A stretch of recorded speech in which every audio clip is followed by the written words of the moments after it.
Hello everyone, divine charitable sir में आप सभी का स्वागत करती हूँ। मैं हूं निधि। कैसे हैं आप? आई होप आप सभी स्वस्थ होंगे, सुखी होंगे और सुरक्षित होंगे। आज की जो रीडिंग है वो कलेक्टिव जनरल रीडिंग है, टाइमलेस रीडिंग है। टॉपिक आपके पर्सन की करंट फीलिंग्स हम देखेंगे यहाँ पर, और क्या चल रहा है उनके मन में ये देखेंगे। तो सबसे पहला कार्ड यहाँ पर आ गया है 6 ऑफ वॉन्ड्स का कार्ड है। यहाँ पर है आपके लिए एस ऑफ कॉइन्स का कार्ड है। यहाँ पर है एस ऑफ सॉर्ड्स का कार्ड। यहाँ पर है 6 ऑफ कप्स का कार्ड। यहाँ पर है 8 ऑफ वॉन्ड्स का कार्ड। यहाँ पर है आपके लिए एस ऑफ कप्स का कार्ड है ये। यहाँ पर है किंग ऑफ सॉर्ड्स। यहाँ पर है 8 ऑफ कप्स का कार्ड। यहाँ पर है किंग ऑफ वॉन्ड्स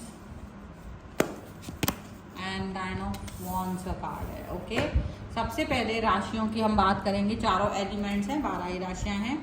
एंड जो यहाँ कार्ड्स आ रहे हैं वो हैं आपके लिए 4 of wands, the 3 of cups and 6 of coins का कार्ड है। तो ऐसा हो सकता है कि आपके लाइफ में थर्ड पार्टी सिचुएशन अगर किसी व्यक्ति की वजह से बन गई है, थर्ड पार्टी सिचुएशन यहाँ दिख रहा है कि भाई तहस नहस कर रहा है आपकी खुशियों को, और उनके हिसाब से चीज़ें चल रही थी। अब तक ऐसा चल रहा है कि थर्ड पार्टी के हिसाब से चीज़ें चल रही थी।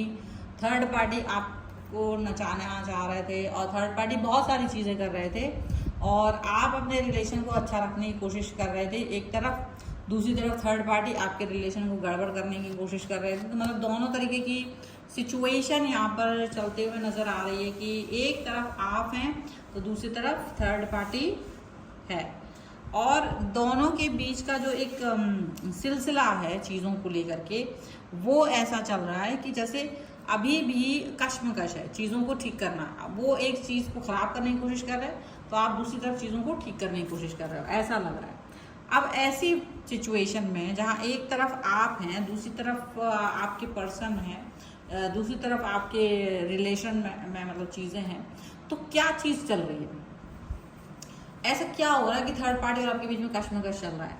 ऐसा इसलिए हो रहा है क्योंकि आपका जो पर्सन है वो आपके प्यार पर बार बार यकीन नहीं करते हैं। मतलब आपको बार बार प्यार को प्रूफ करना पड़ता है, बार बार आपको ये प्रूफ करना पड़ता है कि आप इस व्यक्ति को प्यार करते हैं।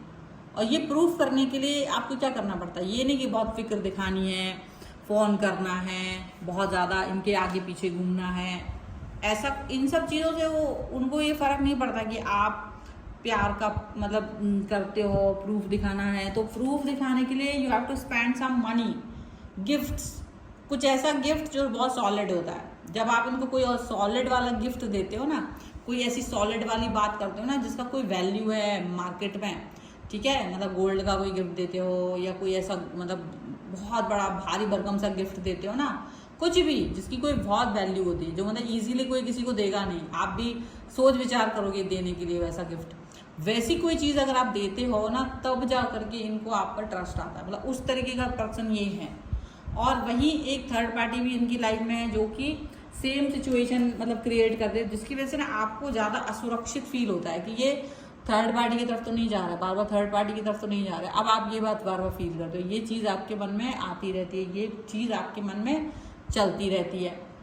अब इस चीज़ को लेकर के कहीं ना कहीं आपको बुरा भी लगता है कि क्या ये मतलब प्यार है? इस तरीके से होता है प्यार? क्योंकि प्यार में इंसान जब होता है तो ये तो नहीं होता है डिमांडिंग हो, या ये तो नहीं होता है कि वो आपको प्रूफ करना पड़े, तो प्रूफ करने के लिए मुझे इतना महंगा महंगा गिफ्ट देना पड़े, इस तरीके की सिचुएशन चलनी पड़े। तो आप ये बात फील करते हो कि कहीं ना कहीं आपका जो कनेक्शन है इस व्यक्ति के साथ में, वो इसको अंडरस्टैंड ही नहीं कर पा रहे हैं, वो इस चीज़ को अंडरस्टैंड ही नहीं कर पा रहे हैं कि वो आपको प्यार करते हैं। ठीक है, आप हमेशा यही बात फील करते रह जाते हो कि ये जो पर्सन है वो आपके साथ में जो कनेक्शन बनाने की कोशिश करते हैं उसकी वैल्यूज आपको देनी पड़ती है, उसका कहीं ना कहीं आपको खामियाजा उठाना पड़ता है, तब जा करके ऐसा होता है। यानी आपका पॉकेट ढीला होता है और आप इनकी तरफ से सिर्फ बातों से संतुष्ट हो जाते हो, आप इनकी तरफ से सिर्फ इन चीज़ों से संतुष्ट हो जाते हो कि यार कुछ है, कुछ छोटा मोटा कुछ है, उससे ही आप संतुष्ट हो जाते हो, उससे ही आपको ये फील होता रहता है कि चलो ठीक है, मतलब आप छोटी मोटी चीज़ों पर ही कॉम्प्रोमाइज़ करके रह जाते हो, लेकिन ये बड़ा भारी भरकम आपका नुकसान कराते हैं। और उसके बाद भी थर्ड पार्टी की तरफ चले जाते हैं, ये चीज़ आपको बहुत बुरी लगती है। ये चीज़ आपको बहुत बुरी लगती है कि ये पर्सन इसके बाद भी आपके नहीं होते हैं, इतना सब कुछ करने के बाद भी आपके नहीं होते हैं। आपको लगातार एफर्ट्स करने पड़ते हैं इस रिलेशन को अलाइव रखने के लिए, आपको लगातार इस रिश्ते पर काम करना पड़ता है। और हाँ, कुछ ऐसा चीज़ें होती हैं जिसकी वजह से आपको लगता है वो गिफ्ट्स हैं, वो ऐसी चीज़ वहाँ पर रिश्ते को पक्का रखने के लिए गिफ्ट का आप जो देते हो, वो कहीं ना कहीं इस व्यक्ति को ये समझाती है कि नहीं ये पर्सन मुझे प्यार करता है, नहीं अरे ऐसा नहीं है, ये पर्सन मुझे प्यार करता है क्योंकि ये मुझे गिफ्ट देता है, क्योंकि ये इसके मन में मेरे लिए प्यार है। और आपकी बातें सुनने के लिए, समझने के लिए इनको जो शक्ति चाहिए होती है, वो कहीं ना कहीं आपके दिए हुए गिफ्ट्स के थ्रू ही इनको ये रिसीव करते हैं। अब ये चीज़ आपको अच्छी नहीं लगती, क्योंकि ये कोई तरीका थोड़ी ना है कि कोई व्यक्ति ये फील करे कि भाई तुम मुझे प्यार करते हो तो मुझे गिफ्ट दो, और गिफ्ट अगर दे देते हो तो भी ये फील करेंगे कि हाँ भाई तुम प्यार कर रहे हो, तुम मुझे कनेक्ट का फील करा रहे हो। वो चीज़ यहाँ पर डेफिनेटली गड़बड़ लगती है आपको, आप ये फील भी करते हो कि यार ये कौन सा तरीका है। ठीक है, आप जब भी इनके तरफ जाने की कोशिश करते हो, जब भी आप इनसे जुड़ने की कोशिश करते हो, जब भी आप इनसे कनेक्ट होने की कोशिश करते हो, आपको ये एक बहुत बड़ा ड्रॉबैक लगता है। पर आप एनी हाउ इस व्यक्ति के लिए प्यार तब भी फील करते हो, आप अपने मन में ये फील करते हो कि नहीं ना, इसके बाद भी मैं इस व्यक्ति को चाहती हूँ, मैं इस व्यक्ति को चाहता हूँ, मुझे ये व्यक्ति पसंद है, मुझे ये व्यक्ति ज़्यादा भार आए। तो आप ये फील करते रहते हो कि अगर मुझे इस व्यक्ति से कनेक्शन है तो मुझे कहीं ना कहीं बहुत सारी चीज़ें, बहुत सारे बातें, बहुत सारे मतलब सिचुएशंस ऐसी होती है जिसको इग्नोर करके चलना पड़ता है, बहुत सारी बातें ऐसी होती है जिसको इग्नोर करके चलना पड़ता है, बहुत सारा थॉट प्रोसेस ऐसा होता है जिसको हमें इग्नोर करके चलना होता है।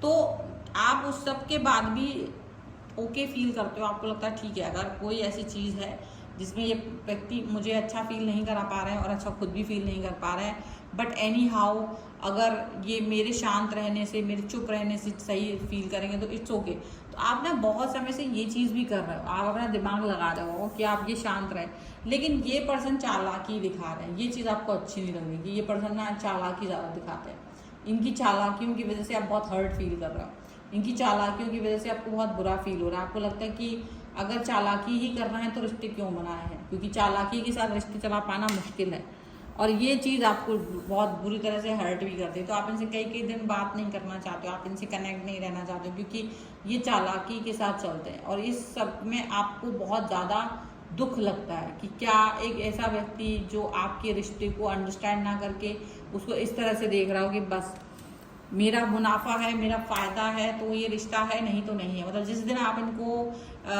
कोई वैल्यूएबल चीज़ें देना बंद कर दोगे तो ये रिश्ता आगे नहीं बढ़ेगा, आपको ये लगने लगा है। और यही चीज़ सबसे ज़्यादा बुरी है, ये चीज़ ही सबसे ज़्यादा आपको बुरी लगती है। इसी चीज़ को लेकर के आप परेशान होते हो, इसी चीज़ को लेकर के आप बहुत ज़्यादा तकलीफ में रहते हो। ये आपको अच्छा नहीं लगता है कि एक पर्सन जो इतनी वैल्यू देने के बाद भी चीज़ों को कहीं ना कहीं कमतर आके आपको वो चीज़ अच्छी नहीं लगती है, वो चीज़ को लेकर के आप बहुत बुरा फील करते हो, वो चीज़ को लेकर के आप अच्छा फील नहीं करते हो। एंड यहाँ पर आप ऐसा भी फील करते हो कि अपने मन में, आपके मन में बहुत बातें आती भी हैं, तो कभी कभी तो आपको अपने ऊपर ही गुस्सा आता है कि यार इतनी बातें ही क्यों आती है मेरे मन में, इतनी थॉट प्रोसेस क्यों आती है मेरे मन में, हर समय मुझे वैल्यू क्यों चाहिए, हर समय मुझे वैलिडिटी क्यों चाहिए, हर वक्त मुझे इस क्वेश्चन का जवाब क्यों चाहिए कि ये पर्सन मुझे प्यार करते हैं, ये पर्सन मेरे बारे में सोच रहे हैं, ये पर्सन मेरे लिए अच्छा सोच रहे हैं। तो आप ये फील करते रहते हो बार बार, और आप इस चीज़ को लेकर के कहीं ना कहीं तकलीफ में पहुंच जाते हो कि आखिर तो मुझे भी इस रिलेशन में अगर खुश नहीं रह पा रहे हैं तो बाहर निकलना पड़ेगा। तो आप ये फील को देखते हो, इस फील के साथ में आप चलते हो, और ये फील जो है ना आपको कहीं ना कहीं तकलीफ दे रही है, बार बार ये सिचुएशन यहाँ पर नजर आ रही है। बट एनी हाउ आपके लिए फ़िलहाल की ये सिचुएशन है कि आपको अब बहुत सारी वैल्यूएबल चीज़ें देने की ज़रूरत नहीं है। अगर आप बहुत सारा वैल्यू ऐड करने की कोशिश कर रहे हो ना इस रिश्ते में, तो कोई ज़रूरत नहीं है वैल्यू ऐड करने की। जो जैसा है उसे वैसे ही रहने दीजिए, उतना ही पॉजिटिव रखिए, उतना ही ज़्यादा उस पर काम कीजिए जितनी की ज़रूरत है। ठीक है, एक्स्ट्रा करने की ज़रूरत नहीं है। So this is the reading. अगर आप इस पर क्लेम करना चाहते हो वीडियो लाइक कर दीजिए, चैनल सब्सक्राइब कर लीजिए अगर अब तक नहीं किया है तो। पर्सनल रीडिंग के लिए आप आ सकते हैं। व्हाट्सएप नंबर आपकी स्क्रीन पर है। रीडिंग स्टार्ट है 199 रुपीज़ ऑनवर्ड्स। मिनी रीडिंग से लेके डिटेल रीडिंग तक करवा सकते हैं। आपको ये वीडियो कैसा लगा मुझे कमेंट बॉक्स में जरूर बताइएगा। मिलते हैं एक नई रीडिंग के साथ जल्दी, तब तक देखते रहिए divine tarot 777। Thank you for watching, bye.